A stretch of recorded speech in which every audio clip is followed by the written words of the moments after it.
Hello all, welcome to Sunitha Krishna channel. ముందుగా అందరికీ పరాభవనామ సంవత్సర ఉగాది శుభాకాంక్షలు. ఉగాది పండుగకి మనం ప్రత్యేకంగా తయారు చేసుకునేది ఉగాది పచ్చడి.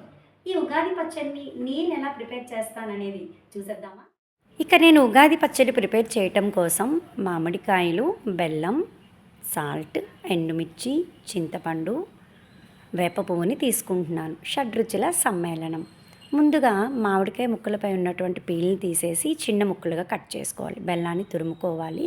సాల్ట్, ఎండుమిర్చి, చింతపండు, వేప పువ్వుని సిద్ధం చేసేసుకుందాం.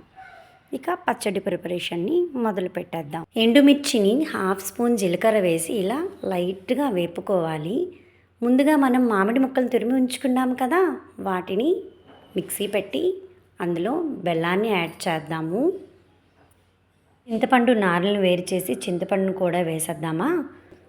వేప పువ్వును కూడా శుభ్రంగా కడిగి కొంచెం వేద్దామండి. వేప పువ్వు మరీ ఎక్కువ వేసినా సరే చేదు వస్తుంది. ఇప్పుడు రుచికి సరిపడినంత సాల్ట్ను కూడా యాడ్ చేసుకుందాము. నెక్స్ట్ ఎండుమిర్చి, జీలకర్రని వేపుకొని ఉంచుకున్నాం కదా, దాన్ని కూడా యాడ్ చేసేద్దామా. ఇప్పుడు ఈ మిశ్రమాన్ని అంతటిని చక్కగా కలుపుకొని మిక్సీ జార్లో వేసి ఫైన్ పేస్ట్లా ప్రిపేర్ చేసుకోవటమే.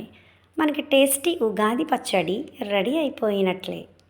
చూడండి మీరే, ఉగాది పచ్చడి చూడడానికి ఎంత బాగుందో, ఇప్పుడే తినేద్దామా అన్నట్లుగా అనిపిస్తుంది.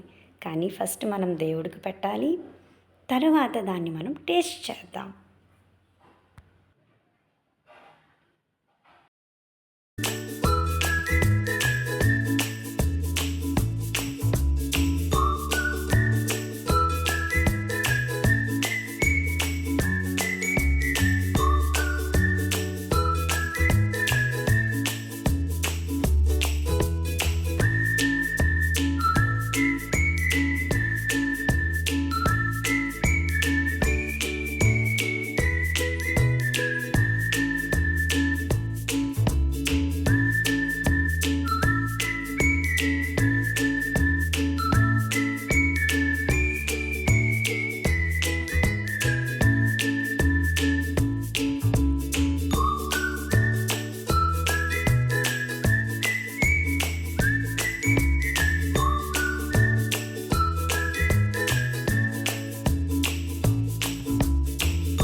ఉగాది రోజు మా పూజా విధానాన్ని చూశారు కదా, అలానే ఉగాది పచ్చడి కూడా చాలా బాగుందండి.